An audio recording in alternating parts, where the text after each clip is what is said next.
Hi, everybody, and welcome back to another edition of Beyond the Cage. I am your host, Jim Graham. Alongside me is my co-host, the Juice, Dave Sadler.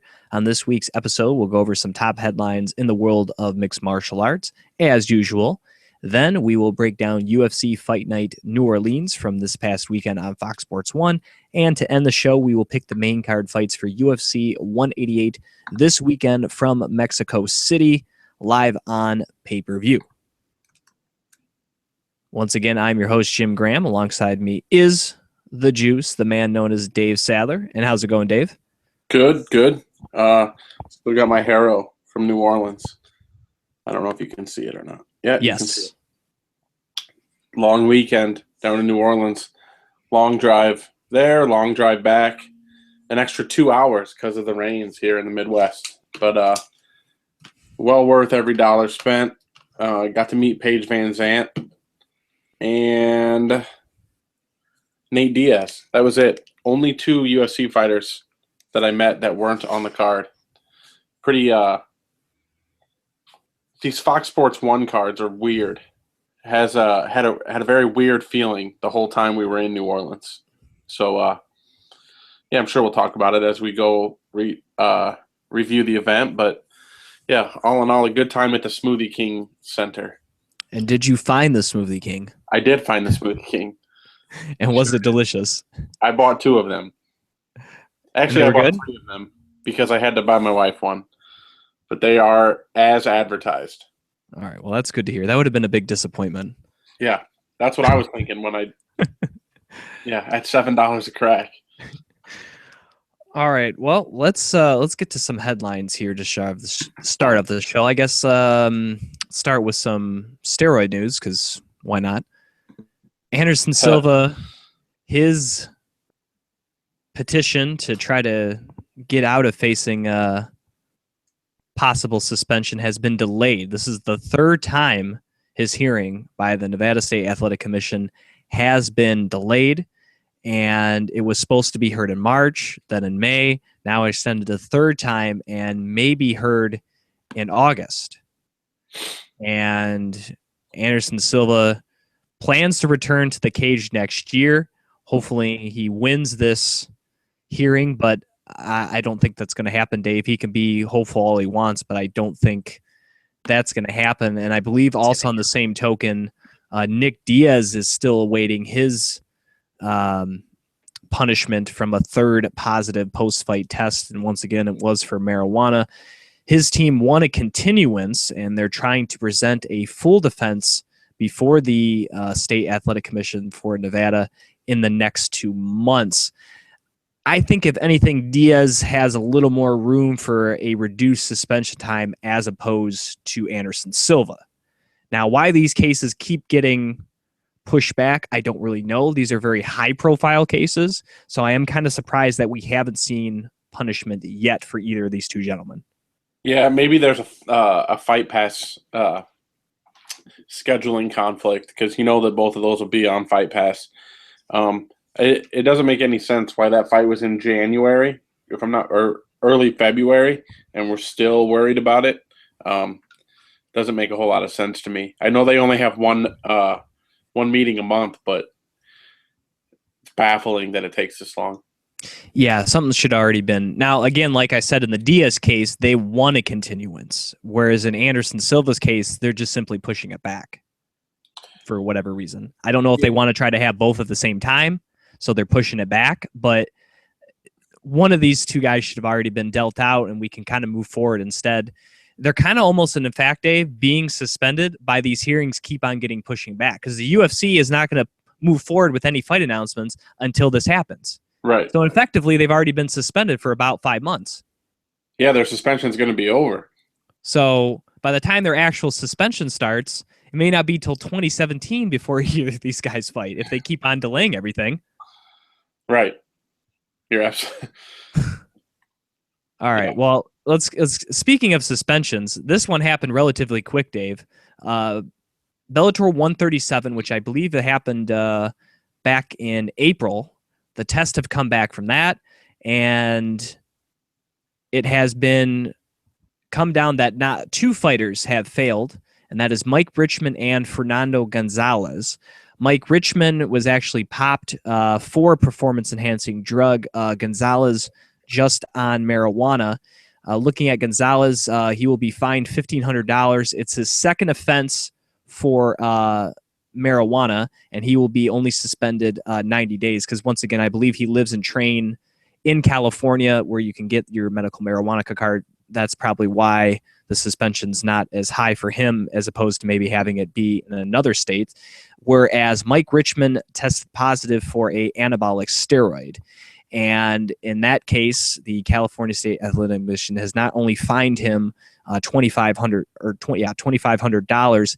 He will also be suspended 2 years. In a statement on his official Facebook page, Mike Richman said, "In regards to my positive test for anabolic steroids, I want to say that I lost the integrity in myself and the integrity of the sport. I will not sit here and deny that I took it or act like I didn't know what I was taking or blame it on someone else. I am a cheat, plain and simple, and there is no excuse or reason that is valid enough to dispute the reasons why I cheated the sport and myself by using it. I want to apologize to Bellator MMA for my actions. I want to apologize to my teammates who are not cutting corners and busting their asses off every day in the gyms to better themselves. I want to apologize to my head MMA coach, Greg Nelson, and his gym and his academy for making them look bad. He had no knowledge of me using them. I also want to make an apology to my strength and conditioning coach, Matt Miller of Horsepower Strength and Conditioning. He also had no knowledge of my steroid use. I want to apologize to all my sponsors that support me, my family, my friends, and my fans. I deserve every bit of backlash and hate I'm going to receive from the media and fans of this great sport. I take full responsibility for my actions and the decisions I made. I also deserve the punishment the state of California has brought down upon me." And even though he did the deed, Dave, and he's taking the punishment, it's almost kind of refreshing for someone to come out this quickly and basically own up to it. It's one thing to own up to it, but usually that happens, months, sometimes years down the road. And Mike Richman just comes out and says, I took it, and this is what I'm going to get. And, if I come back, I'll try to not use that stuff. Yeah, I 110% disagree with what you're saying. He was very quick to come out and put a statement up saying, I did it, it's all me. But it seems counterproductive. If you really were upset that you did this, you're upset that you got caught.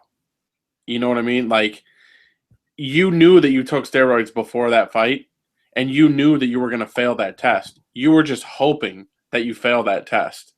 And he was a Marine, so I know that he knows all about drug tests. He knows all of that because in the Marine Corps, you're drug tested all the time. And, he's aware of what's going on. And it just seems like everyone's so excited about how he is taking full ownership of this. He's taking full ownership of it because he got caught, not because he's sad. He doesn't feel bad that he took it. He took it wanting to get an advantage and got caught. That's why he's so quick. Like, what's the word I'm looking? You can put lipstick on a pig all you want, but it's still a pig. And I feel like that's what he's trying to do. He's trying to gloss over the whole thing. If you were really that upset about it, you would have said it right from the beginning that after that fight, hey, I took steroids and my test is going to come back positive. Now that's something that you'll never see, but that's something that you could be happy about. Well, let's say he didn't fail the test, Dave, but he still took steroids. Somehow he was able to mask it, or something went wrong with his sample, and it was proven that he didn't take it. Kind of like a Ryan Braun situation. Okay, let's say that. Right. Now, in that case, obviously he already knows he took the steroid, but would he come out and say it? Would he come out and own it? That I guess that's what I'm getting at. Let's play the other coin. Like, would he still come out and admit it? Probably not, because he didn't get caught. So, I mean, he's going to say this statement because he got caught. And whether you think it's refreshing or not, he's still owning up to it. It may not be maybe as expedient as him saying it directly after the fight, but I still think he's setting a good example, I guess, for people that do take him to just own up to it, because you're probably going to get caught, and there's no sense kind of sitting here and denying it like we've seen so many times with other fighters, not just in this sport, but in other sports. Yeah. I mean, well, he shouldn't be taking him anyway. And I don't know. You get caught at 10 o'clock, and at noon you have a press release ready to go. Like, I don't know. It just rubs me the wrong way. He's smarter than that. He knows better than that, especially with his military background. He knows, he's smart enough. He got caught, and he's trying to save face, because how's he going to make money? He's not in the military any longer. Right, but would you rather have him just come out and deny this? I would rather him say. I would rather. No, what would you like him to say, Dave? In this instance, I would rather his statement be a little less. I'm trying to get out in front of this. I apologize. I knew exactly what I did. It just, I don't know. When I read it, it just rubs me the wrong way. And the reaction on social media of how great he is. He cheated. That's the end of the story. I mean, like, all these guys are like, oh, the steroids help me with injuries or recovery or this or with that or with that. Did you watch the undercard of Fight Night on Saturday? Did you see Brian Ebersol's fight? Did it look like he was 100% healthy? No. Are there steroids in his body? To the best of my knowledge, no, there are not. You know what I mean? Like, all these people who have their chance, they do stupid stuff and they take these steroids, and then I'm just supposed to take their apology for what it is. What about the other 525 people who were on the UFC roster who aren't using those? The apology just fell flat for me. That's all. Well, yeah, I mean, he's going to be gone for 2 years, and when he comes back, we'll probably forget Mike Richmond. To be quite honest, we're probably going to forget about him and forget whether he got out in front of it or not, because 2 years is a long time in the sport, and he's in the prime of his career. So regardless of what he says, Dave, whether he denied it or not, he's getting suspended 2 years and cannot fight. Yeah, he was in the prime of his career. He won't be any longer. So, yeah, I guess that's what I'm kind of getting at. Is I think his statement is noteworthy. Whether he's getting out in front of it or not, we're going to forget, and probably just by the next guy that gets caught by steroids, not even, by the time his suspension's up. But I still think it is relatively refreshing. Yeah. Just because it happens so quick. It's not like this came out 2 months from now, and then he is admitting to it. Right. And how about California? 2 years. And also, how about them? How quickly was this punishment? We just talked about all the delays with Nevada. They're the organization that's supposed to set the precedent for the rest of the country in terms of combat sports. And yet California's showing them up here. Yeah, you're absolutely right. All right, let's get to some more pleasant news. We got a couple of fight announcements here. Uriah Hall, despite how you feel about his last fight, a loss to Rafael Natal, he's ready to go. He's trying to get that fight out of mind and out of sight, as he has filled in for Derek Brunson, who suffered a late rib injury. And this is for next weekend's card in Berlin against Christoph Jacko. So Uriah Hall trying to get right back on the winning track, taking on a 25-year-old Polish fighter who was able to get a win against Tor Troing at the UFC Fight Night 53 in Sweden, who's now 1-1 in the UFC. So, man, I tell you what, that was a tough fight, a close fight, kind of a grueling fight for Uriah Hall against Rafael Natal. And he's already to jump back in there. And you got to give the guy a lot of credit for, one, taking a fight on about a week and a half's notice, and two, the fact he's going to have to fly all the way to Berlin to fill in for this fight on a week and a half's notice. A lot of credit for Uriah Hall. Yeah, clearly he's going to try to get that win back on his record. Interesting enough, I don't remember exactly who he had sponsorship-wise, Uriah Hall, at his last fight. I'm fairly certain he had some big names. Remember, a lot of these guys, such as Uriah Hall, they have less than a month before the Reebok deal kicks in. And Uriah Hall doesn't necessarily have the clout to make a lot of money. with the new Reebok deal. So that could actually play into part of the reason why he took that fight, even though it's in Germany. He's still going to get paid whatever his deal was, and he can make a little more sponsor money before that Reebok deal kicks in. So that may be one reason why we see him back so quickly. Also, speaking of injury replacement, Miles Jury is now out of his fight at UFC on Fox. Originally supposed to take on Anthony Pettis. He got hurt. Edson Barboza stepped in for replacement not too long ago, but now Jury is out, and stepping in on about a month or so notice will be Paul Felder, a 31-year-old who made his debut back in 2004. He has 2 career victories so far in the octagon, most recently knocking out Danny Castilla, and now probably faces the best fighter he's ever had to face in Edson Barboza, who most people have either in the top 10 or just outside the top 10. And to be honest, Dave, I give credit to Paul Felder for taking this fight on, but I'm sure we'll break it down because I'm assuming this will probably still end up being on the main card. But man, Paul Felder's in for maybe a rude awakening come July 25th in Chicago. Yeah, it's slated. I'm trying to see if they moved it down. No, they still got it slated as the 3rd fight of the night, or the 3rd fight of the main card. Yeah, it's definitely a huge step up in competition. Hopefully it doesn't hurt Barboza, actually. You know, being you went from that fight with Jury was one of those to get who's ready for the next level type of fight. And it was going to be a good one. But this is one where at least it's far enough out where Barboza can kind of tailor his training camp to Felder.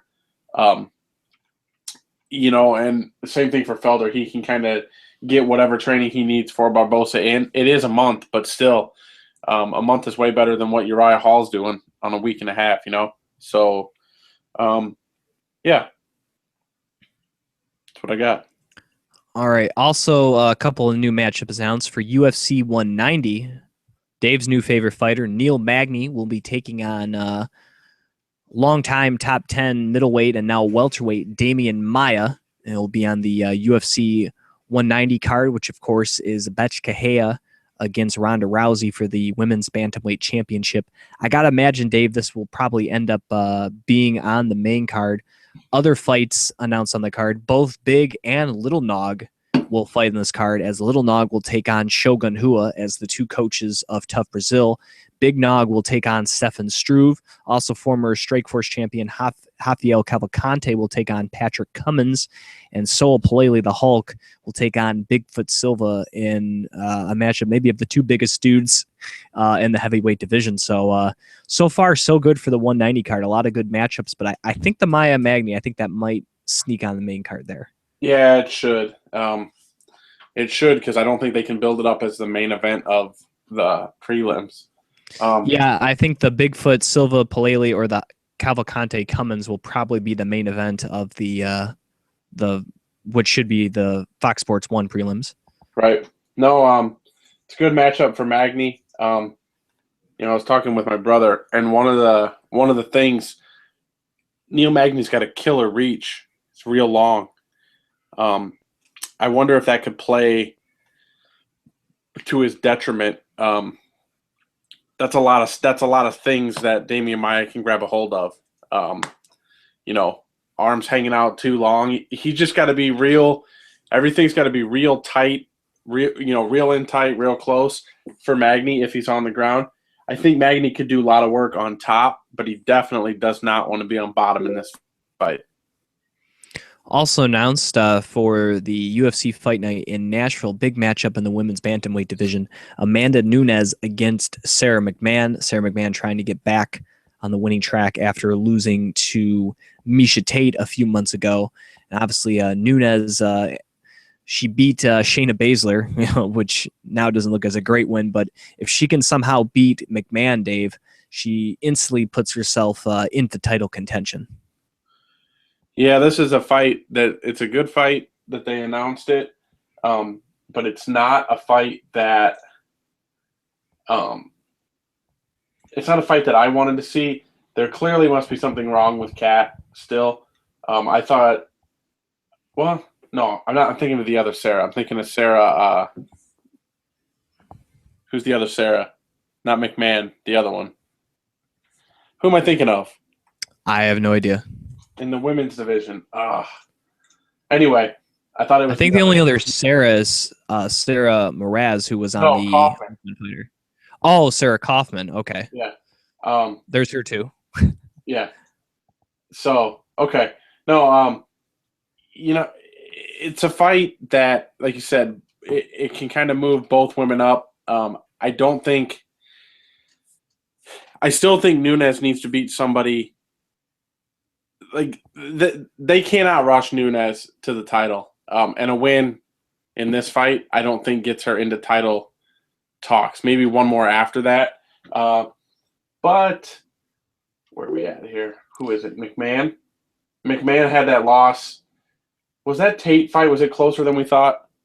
It was definitely one apiece heading into the third round, but then Tate dominated the third round. Okay, because it says majority on my thing. So yeah, McMahon's got a little bit different skill set than anybody that Nunes has fought. The McMahon, she's got the same skill set as Kat did with the wrestling, and Nunes didn't like the wrestling. She didn't like the ground and pound. So if she can bring that into the fight, that could be her ticket to a win.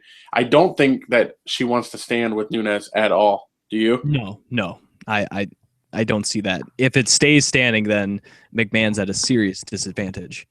Yeah. All right, let's get to UFC Fight Night New Orleans. And before we get to the main card, Dave, of course, you were there live in person at the Smoothie King Center for the whole entire card. A lot of good undercard fights. Joe Proctor had a very nice submission win to get back on the winning track as he submitted Justin Edwards. And then, of course, we had the boy, what a performance there by Sean Jordan, the hometown guy there, the former LSU fullback, knocking out Derek Lewis. And it all started with a maybe ill-advised, but ended up working for him, a crazy spinning back kick there that knocked Lewis down and went in for the kill. Did Sean Jordan getting the second round knockout. He got one of the Performance of the Night's awards, and kind of a sad story for our good friend Brian Ebersol, who was not able to continue after the first round with a pretty bad leg after taking some of those leg kicks from Akhmedov, not to mention I think he took a couple of nice shots to the body as well from the punches, and Brian can continue, and in the process it looks as though he's going to retire from the sport of mixed martial arts. And that's when I will kick it to you, Dave, just on Brian's fight, the undercard experience, and obviously any insight if that's officially what Brian's going to do moving forward. Oh, yeah, that's officially what he's going to do. There was a press release out and everything, and he was on Hawani on Monday saying that he wouldn't mind doing something like Metamoris in the future or, other grappling-related stuff. But, yeah, that's about it for the career. I mean, he's only 34, almost 35, but that's a lot of miles. He's put a lot of miles on that body. So, hey, he's a smart guy. Could he have continued? Who am I to tell? But I know on Sunday he was able to walk out of the hotel. He didn't get knocked out. His leg wasn't broken in half. And, if his wife needs him to mow the grass tomorrow, he could probably do that. So as much as people think it's a strongman competition, it's really, doesn't need to be. He knew that he couldn't continue at 100%, so he called it quits. Like I said, the whole event was kind of weird. The arena, the upper deck was completely closed off. Had a very weird vibe. There were lots of open seats on the bottom. Not so much on the floor, but, kind of in the corners. The row in front of us had 4 people in it. The row behind us was completely full. So now, was this the arena where the Pelicans play? Yeah. Okay, so a pretty big arena. Yeah, huge. I'd say it holds 19, maybe. Yeah, the official attendance was listed at 6,000, so it wasn't even half full. I'm looking real quick. That's about maybe a quarter of the way full. Smoothie King Center. It holds for for concerts 17,000. So that's about probably what the max would have been for this, give or take. Yeah. So yeah, it maybe a third.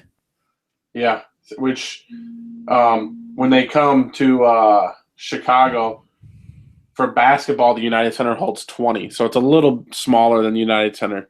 But it was just it just had a very weird vibe. Like when we were in town, like I said, we only met Paige Van Zandt and Nate Diaz, and we went to a Paige Van Zandt signing, and we literally walked in the door, got the autograph, and walked out. There was no line or anything. We didn't see a whole lot of promotion. We stayed 3.5 blocks from the Superdome, and the Smoothie King. And there were no posters, no signage, no nothing. Yeah, it's very weird. For the UFC to go into a big arena like that with like a fight night card, they got to pick a smaller venue. It's just, if they're bringing a pay-per-view, yeah, you have it at the Smoothie King Center, but you're bringing in a fight night with pretty much one big name on it. If we're being honest, Dan Henderson's the only real big name on this card. You got to try to have that in some type of like theater, or maybe on LSU's campus, or a small or another campus in the area, or something, arena that maybe only holds 10,000. Because to have, like you said, a 6,000 seat arena, or 6,000 people show up to a 20,000 seat arena, that doesn't look very good. No, I mean, I went back and watched it a little bit on TV. It doesn't look awful. It just, the vibe was just really weird. The whole weekend, like when we did talk to the UFC people, and we found out that Chicago is going to have tons of fan stuff and all that kind of stuff going on, and that this show was the complete opposite. Right. I know every show can't have, them flying in 10 UFC champions to sign autographs and stuff like that. I get that. But, when you're going into a city that's never had a UFC fight before in New Orleans, you would think more of those events would take place as opposed to some other places. Right.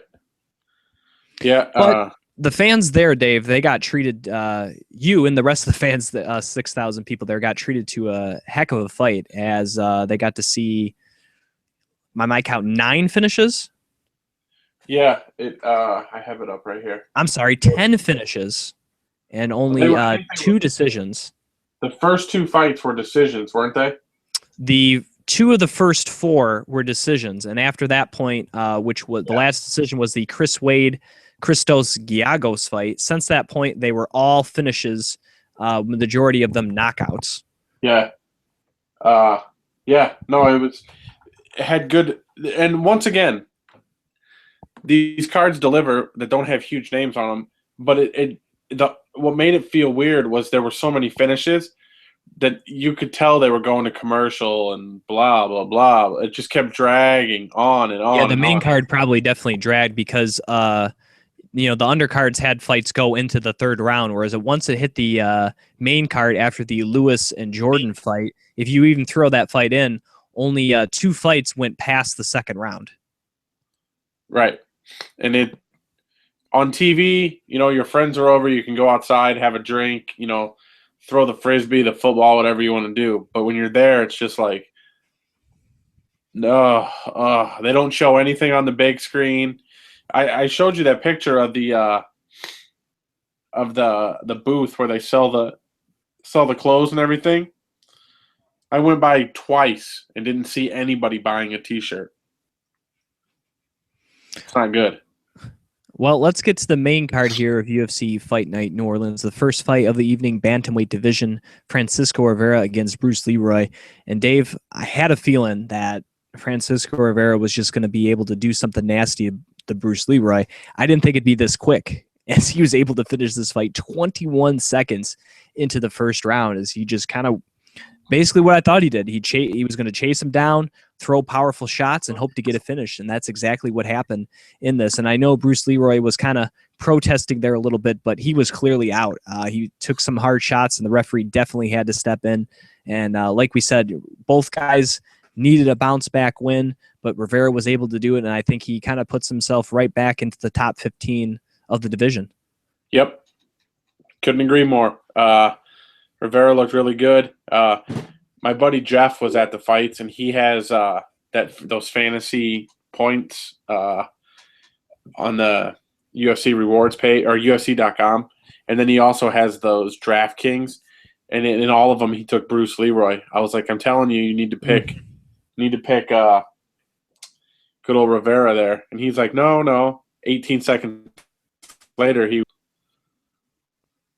So yeah, great win for Rivera, and yeah, that's a solid victory right there for you.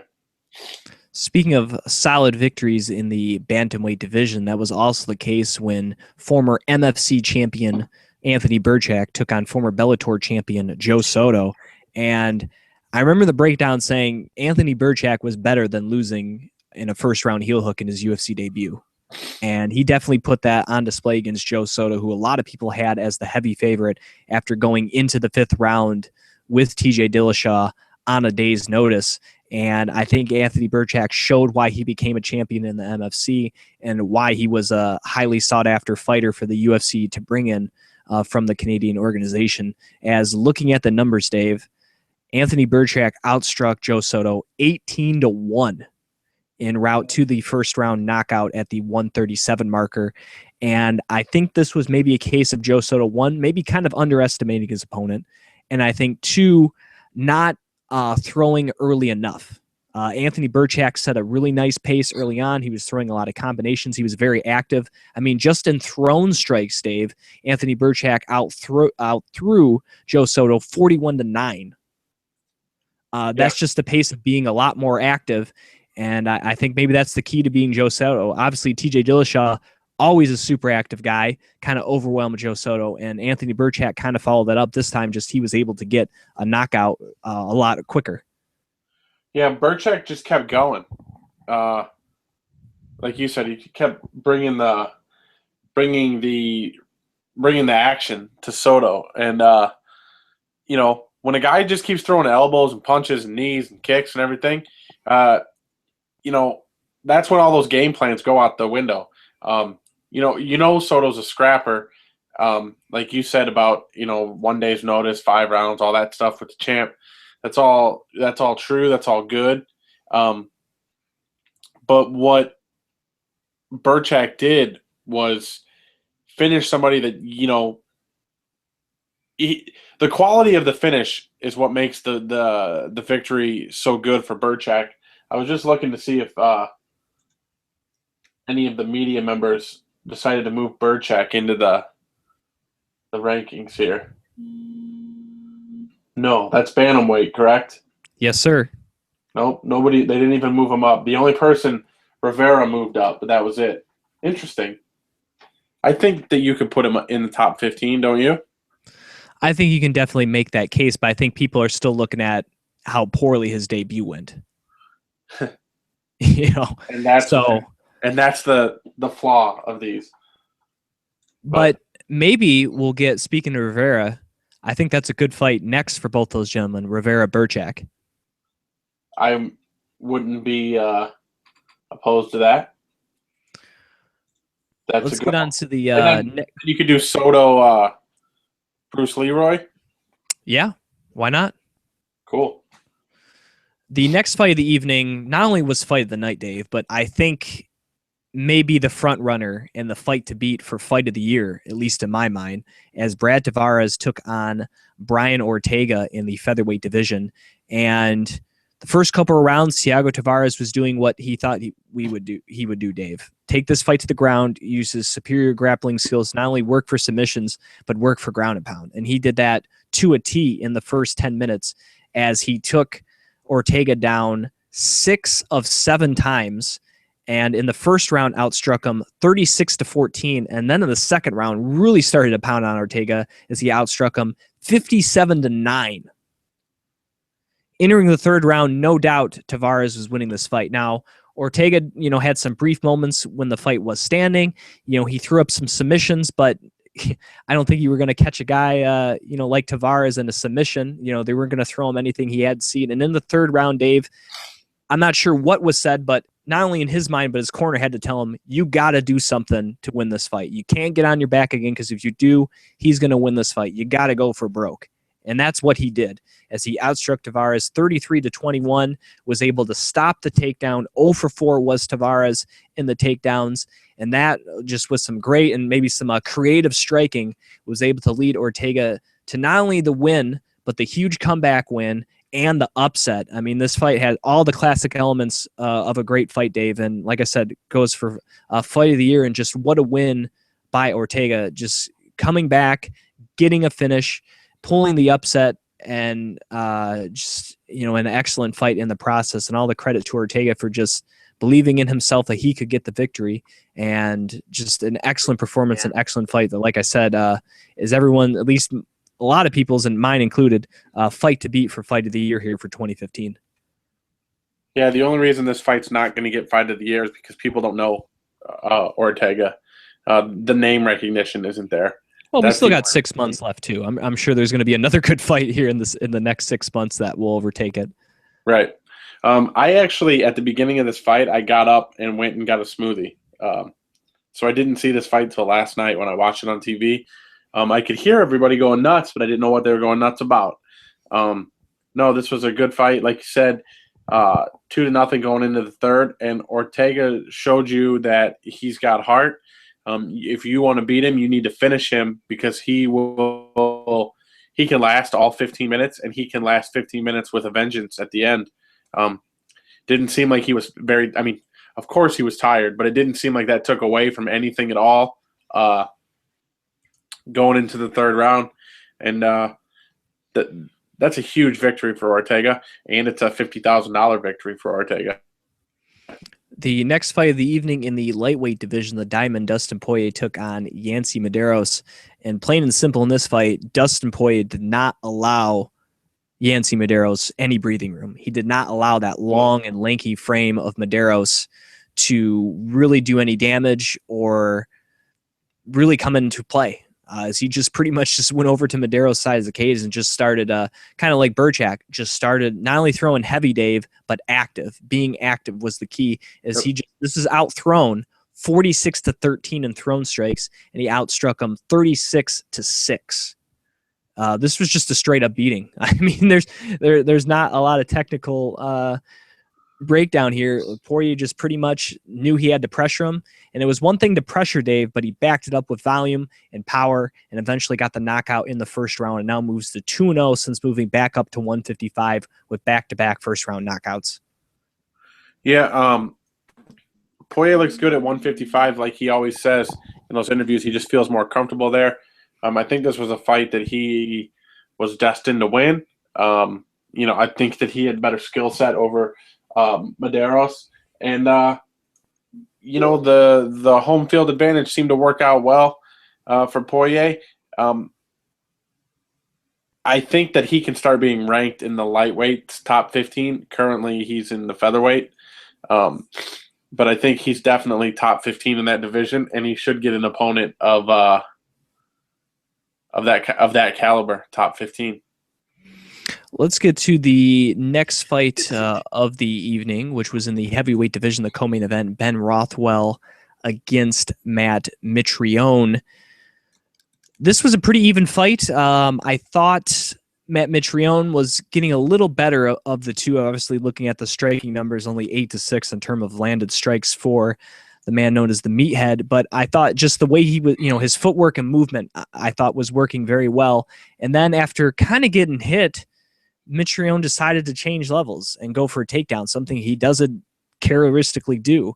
He shoots in for a takedown, and Ben Rothwell kind of does a two-handed. They don't list it as a guillotine, but that's kind of what it is. He kind of just does a two-hand guillotine and just starts gripping on the neck of Mitrione, and Mitrione taps with both hands here in the first round at the 154 marker. And afterwards, Mitrione said it was stupid for him to go for that level change, and why he even tried for the takedown, he still doesn't know. But Ben Rothwell, again, he saw the opportunity for a finish, gets it, and now has won 3 straight fights in a row, and kind of inserts himself to knocking on a big contender fight. And as we know, there are a couple of guys out there who kind of are in the same boat. We got Stipe Miocic, and we also have Andrei Arlovski. As we all know, it looks as though in the fight we want to see, Dave, it looks like JDS is going to fight Overeem sometime this year. We don't know, but that looks like it's going to be booked. So I think Rothwell is kind of in the picture with those other 2 gentlemen I named. It just kind of sees what happened here, because Arlovski obviously was hurt coming into the Travis Brown fight. So I think his title shot may come later from that. And obviously we still got to wait for what happens this weekend in the heavyweight division. But I think Rothwell's kind of right there with those other 2 guys with this another finish victory. A couple of things. One, weirdest walkout ever. Did they show it? I think so, but I'm watching on the DVR. I just fast forward through that stuff. So he had like a hood he had like a hood over his head, and like it was like this slow, dramatic music, and it completely bummed me out. 2, that was terrible takedown, terrible level change by Mitrione. That's why. That's a reason why you stay ranked 13 and you don't make that jump to 6 or 7, or because when things go bad, that's what you fall back on. Like, those are decisions that you make that make sure that you don't get to that next level. Third of all, let's not get too carried away. Ben Rothwell's not beating Stipe or Arlovski or anybody else in the top 5. He did beat Overeem, though. I know a win is a win, but I feel like when I watch... That's got to mean something. I mean, I feel like when I watch Ben Rothwell, I feel like I'm watching Mike Russo. Yes, Mike Russo went on a run. Should he have beat Todd Duffy? No, he got destroyed for 3 rounds, and he landed a right hand. A win is a win. I'll give you that 100% of the time. Just like the guy that beat Bryan, and Russo did the same thing. He punched a guy like right here on his eyelid. It cut his eyelid, and he won the fight. I mean, is that a solid victory that you cut the guy's eyelid and the guy couldn't continue to fight? That's what I feel like when I watch Rothwell. That yes, he's getting the victory, but like, it seems like there's always a circumstance to, you never see him walk out there, punch a guy, and just win the fight. I don't know. He beat Overeem pretty solid. Okay. I don't think that was a fluke. It wasn't like he cut him. That wasn't a bad decision. He knocked him out. Can we agree that I'm not saying that's not the case for some of his other fights that have been bad, like the Mark Hunt fight, which is one of the worst fights I've ever seen. Can we agree that Overeem is a lot of hype, that his tenure in the UFC hasn't been quite what we thought it was going to be? No, it definitely hasn't been, but considering the guys that, even though he lost to, Dave, like Travis Brown and Bigfoot Silva, where he was winning those fights up until the knockout, Ben Rothwell just simply knocked him out. You know what I mean? There was no, he was getting his butt whooped, but then he landed a right hand and won. Right. I get what you're saying, though. I just can't, I cannot see, much like half of the heavyweight division, I don't think that Stefan Struve, Matt Mitrione, Bigfoot Silva, Roy Nelson, Frank Mir, Overeem, Rothwell, or Hunt has the skill set to beat anybody who's champion. Well, I mean, Rothwell already fought Velasquez and got whooped, so I think that would happen again if they fought. But was that one of Kane's first fights? No, that was one of Rothwell's first UFC fights, if not his actual first UFC fight. Why don't I remember that?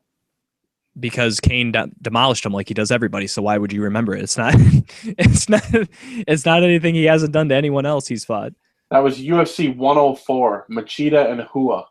Yep, that was the co-main event of that fight. Wow, Gleason Tebow was the third fight from the beginning. Right. All right, look at this throwback. Hold on. Joe Stevenson against Spencer Fisher. Rumble Johnson against Yoshida. I don't even know was what at weight. 170 pounds. Maybe. Could have been 350 pounds. Well, he might have been 350 after the weigh-ins, but Ryan Bader against Eric Schaefer. Chael Sonnen and Yushin Okami on the undercard. How about that? Yeah. Wow, this is great. Pat Barry on the undercard. Let's get to the main event here, Dave. It didn't last very long. Me talking about it already has gone longer than the fight, and that was Dan Henderson against Tim Boetsch.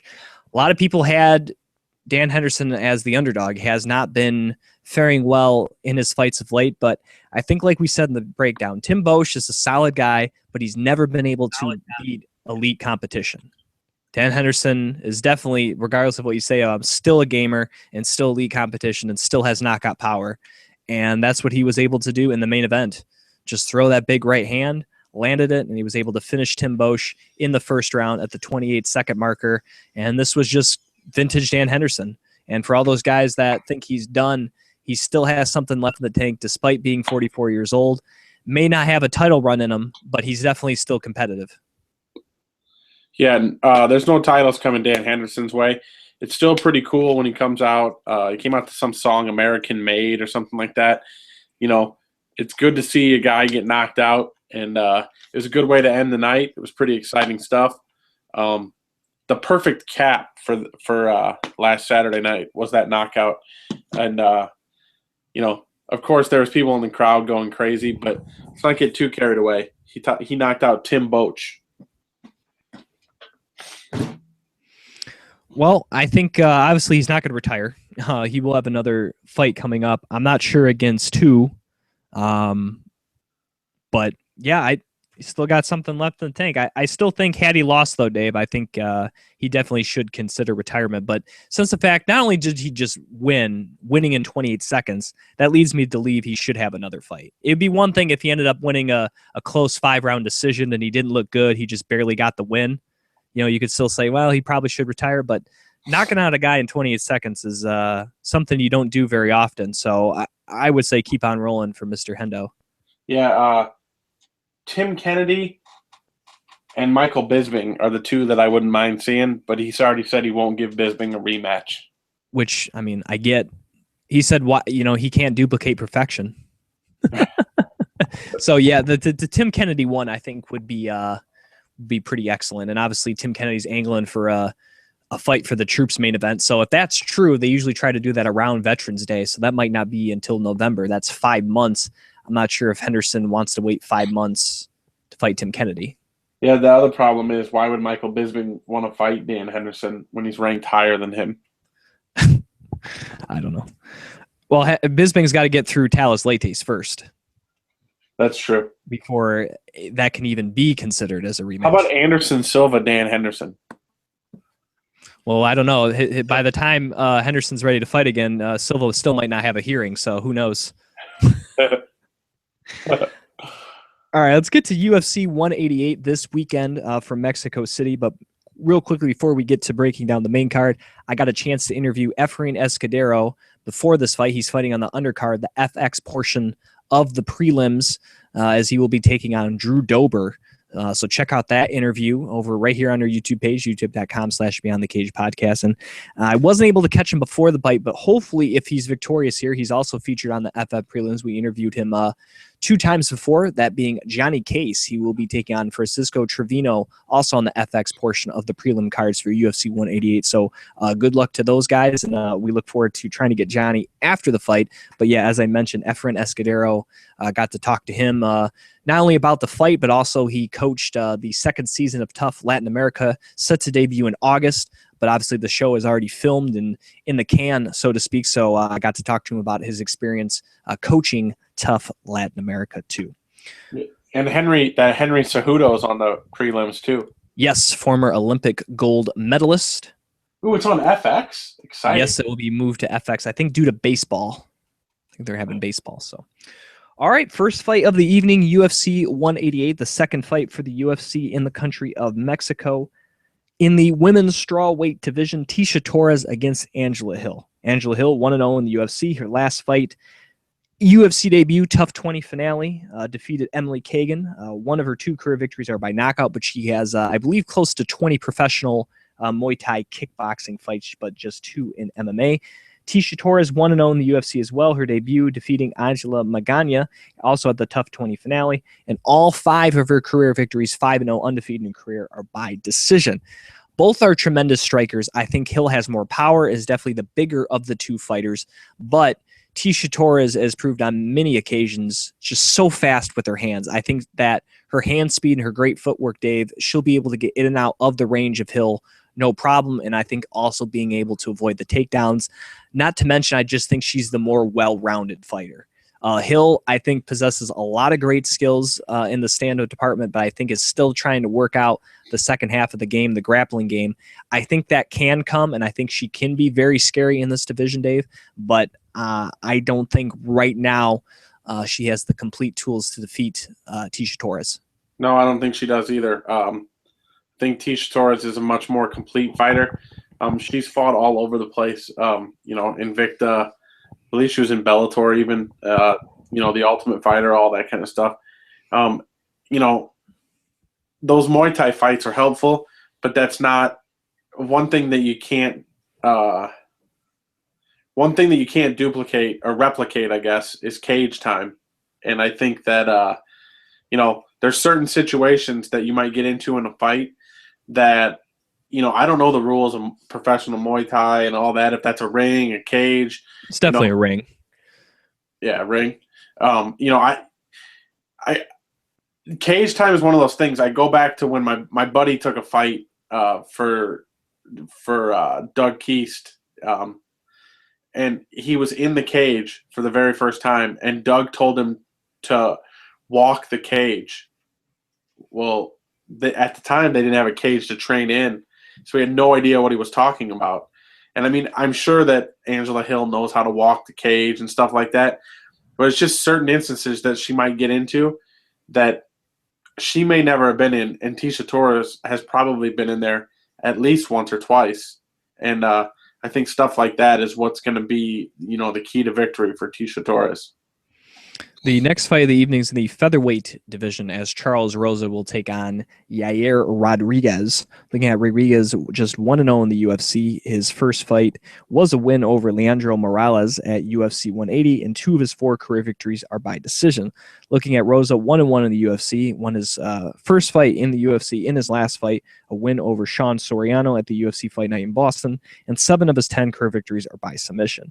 I don't know a lot about Rodriguez. I do remember the win by Rosa back at Fight Night Boston. It was pretty impressive. I have to believe that if Rosa can get this thing to the ground, he has the advantage standing up. I don't know enough about either guy to really say one guy has an advantage over the other in the stand-up department, but to me, the key is if Rodriguez can keep this thing standing, I would say he has a better chance trying to outstrike Rosa than grapple with him. True. Why is this on the pay-per-view? I don't know. You have, like you said, the Henry Cejudo's fighting. Escudero was the coach for Mexico for Tough Latin America. You got I even think the Johnny Case Trevino is a good matchup to put on there. Yeah, you definitely have some other better matchups than this one, but I believe Rodriguez is from Mexico, and I think I'm not sure if that win over Morales was for the Tough Latin America contract, because he is from Mexico. So that could be why I think he might have been the tough winner. Hold on 1 second. Because he definitely won on the undercard of 180. Yeah, it says here from Tough Latin America winner Perez bantamweight and Rodriguez featherweight. Yeah, there you go. That's why. I mean, okay. I guess. I mean, I don't even know what to say. There you go. All right, well, let's just move on to the next fight, Dave, then. That sounds perfect. Let's just do that, which you actually do know these guys. Kelvin Gastelum against Nate Marquardt in the middleweight division. Gastelum will be making his second fight at middleweight. His first was when he won the Ultimate Fighter, but now being forced back up to that division after missing weight multiple times at welterweight. Overall, 5-1 in the UFC. His last fight was not only his first UFC loss, but his first loss in his career, as he lost to Tyron Woodley at UFC 183, and 4 of his 10 career victories are by submission. Looking at Marquardt, 12-7 in the UFC, and since moving back to middleweight from welterweight, he is 1-1. His last fight was a loss to Brad Tavares at UFC 182, and 16 of his 33 career victories are by decision. This should be an interesting fight, and I think for Gastelum moving back up to middleweight, this is a perfect guy to take on, a guy that also has fought at welterweight, so not the biggest middleweight. So a guy that is more towards Gastelum's size and a good guy to test the waters here at middleweight. Even though he has fought at welterweight, Dave, he did reach a number one contendership, that being Marquardt, and did fight for the middleweight title at one point. So this is a guy that has had success in this division, now towards the end of his career, but I still think because he doesn't have to cut as much weight, still can be explosive, still can be powerful, and I still think, could be competitive, not necessarily make a title run, but still a solid guy for Gastelum to take on. And to me, the point of this fight is the stand-up, because I think Gastelum's going to have a tough time taking down Nate Marquardt. And when it comes to stand-up, neither guy is amazing, but I wonder if I would maybe give a slight edge in technical to Marquardt. But Gastelum, in the last fight, I thought he showed great footwork. He did a good job of pressuring Tyron Woodley, and I wonder if he'll try to do that again against Marquardt, but with the less weight cut, maybe he'll actually act upon that pressure and throw output. But if he doesn't throw output, Dave, and just is simply pressuring Nate Marquardt, I think he's going to lose again, much like he did to Tyron Woodley. My question is, does Kelvin Gastelum come in at 182 to weigh in? I don't think so. I think he'll be at the limit. Just as kind of like a big middle finger to Dana? You know what I mean? I don't know. Probably not. I don't think he's going to cut any more than he has to. Yeah. No, it'll be interesting. Correct me if I'm wrong. Read me what you said about his record. What's Gastelum on right now? He was on a 5-fight winning streak before. Well, technically 5-fight in the UFC, but 10-fight overall in his career because he was undefeated. It was his first loss to Woodley in his last fight. Okay, so not only do they force him to go up in a weight class because of his weight issues, but let's just say there's a lot of pressure on Gastelum. Let's just say he loses this fight. Then what do you do? Because you were dominant at 170, but you couldn't make the weight. Now you go to middleweight and you get beat by somebody who's in the opposite direction as you. Gastelum's going up and Marquardt is on his way down. His career is headed to apex, I think. But, what does a loss do for Gastelum? There's an awful lot of pressure on him in this fight because he needs to reassert himself as, a legit middleweight contender. And, a solid victory from Gastelum in this fight, a dominating victory, would go a long way for that. But he cannot be off come Saturday night.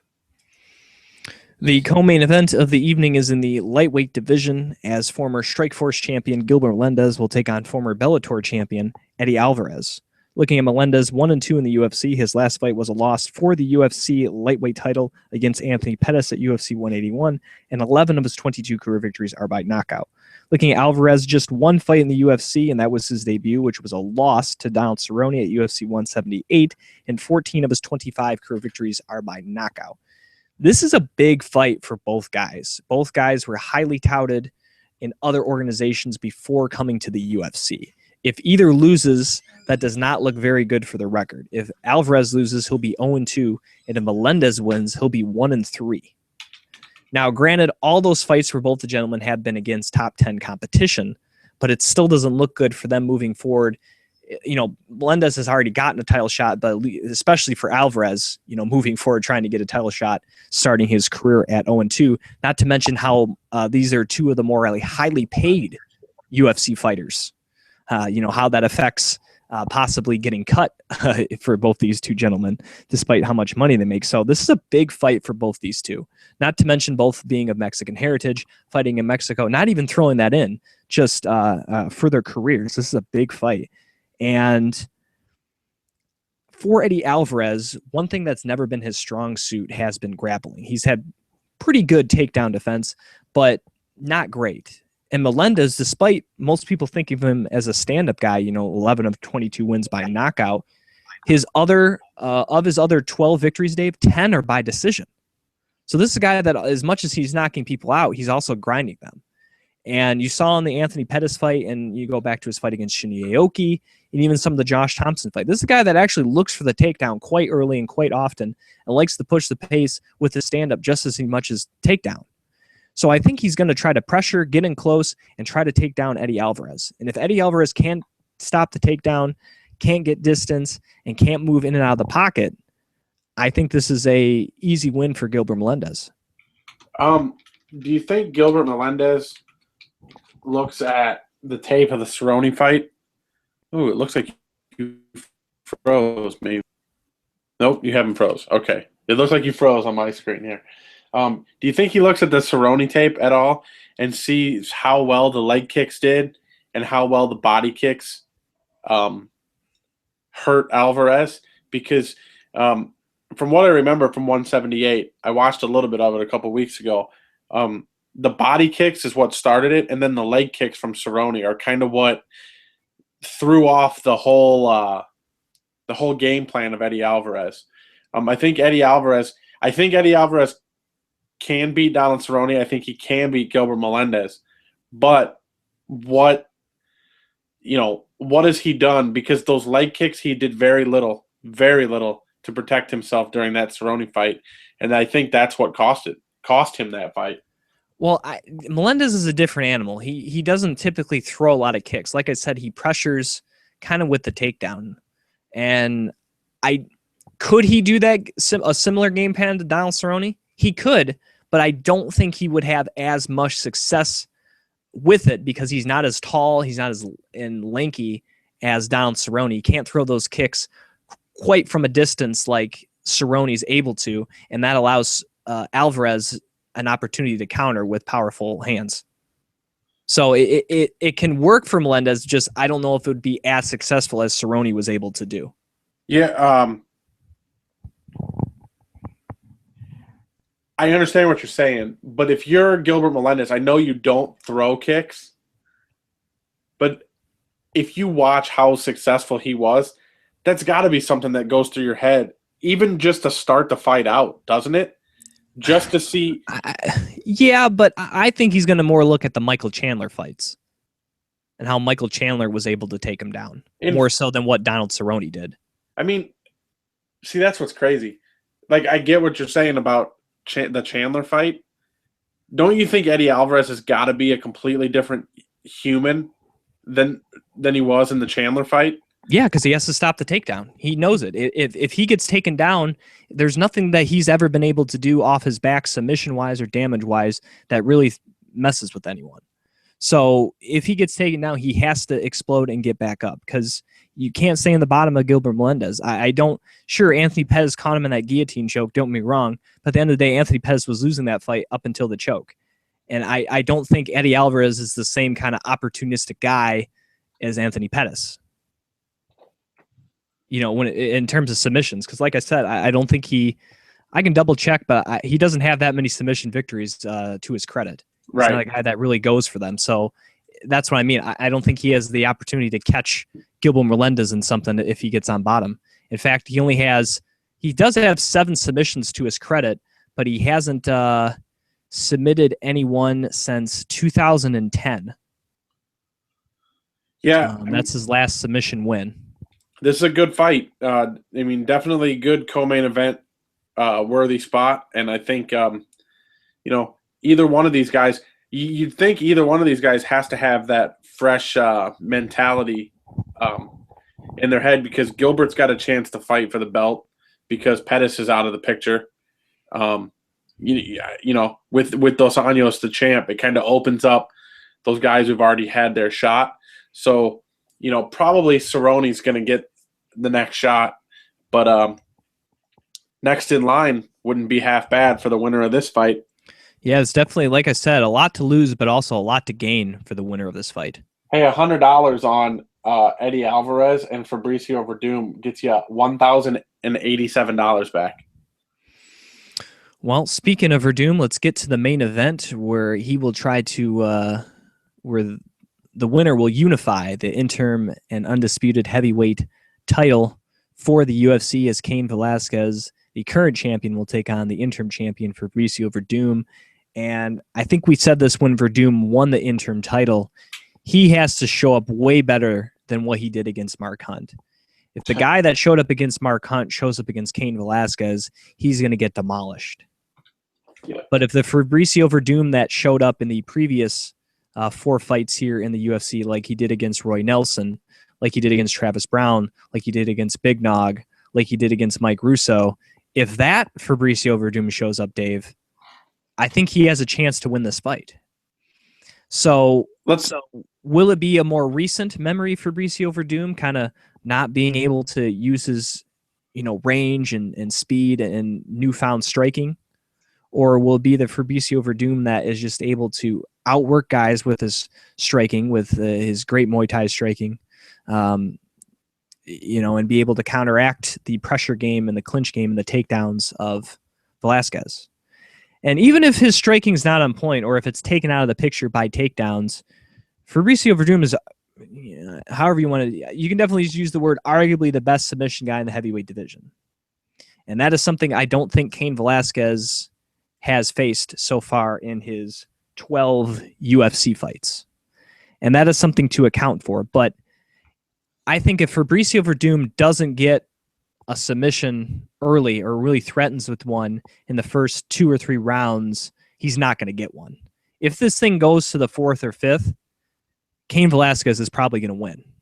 I think in the first 3 rounds, Fabricio Verdum has to do something to.